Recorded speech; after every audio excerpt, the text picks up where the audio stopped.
കഴിഞ്ഞ് റോഡ് കഴിഞ്ഞ് പാലം കഴിഞ്ഞ് മല കയറുന്നു.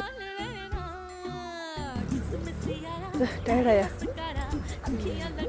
ഇത് നമ്മുടെ ഊട്ടി പോവാണ്. നമുക്ക് പോയി ഊട്ടി പൂ പിടിക്കാം.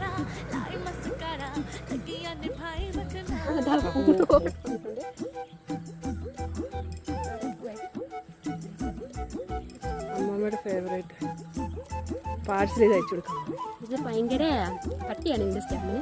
ഇത് വന്നിട്ട് എത്ര ദിവസം എടുത്താലും വാടത്തില്ല. കുറേ നാളിങ്ങനെ ഇരുന്നോളും. നമ്മൾ വെള്ളത്തിട്ട് വെക്കണം. ഈ സ്റ്റെമ്പ് വന്നിട്ട് വെള്ളത്തിട്ട് വെക്കണം. ഇത് വന്നിട്ട് നമ്മുടെ ഊട്ടി സൈഡിലോട്ടൊക്കെ ആണെങ്കിൽ ഊട്ടി മേളിലോട്ടൊക്കെ പോവുകയാണെങ്കിൽ അവിടെ ഓരോ അമ്മമാരും അപ്പൂപ്പന്മാരൊക്കെ ഇരുന്ന് 30 രൂപയ്ക്ക് ഒരു ബഞ്ച് വിൽക്കുന്നത്. പക്ഷെ അത് ആക്ച്വലി ഇങ്ങനെ കാട്ടിൽ നിന്നൊക്കെ പിച്ചിക്കൊണ്ട് വിൽക്കുന്നതാണ്.